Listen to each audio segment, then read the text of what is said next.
क्या आपको पता है आज ही के दिन यानी कि 8 जून 2021 को जो हमने बचपन से पढ़ा है कि दुनिया में 7 कॉन्टिनेंट्स और 4 ओशंस हैं, उनमें एक नया ओशन ऐड हुआ जिसका नाम था सदर्न ओशन या फिर कहे अंटार्कटिक ओशन।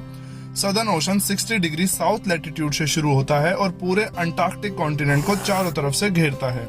इसी के साथ सदर्न ओशन यानी कि अंटार्कटिक ओशन दुनिया का पहला ऐसा ओशन बना जो कि एक कॉन्टिनेंट के नाम के साथ मैच करता है। अब आप कमेंट सेक्शन में जाएं और बताएं किस ओशन का नाम एक कंट्री के नाम पर बेस्ड है।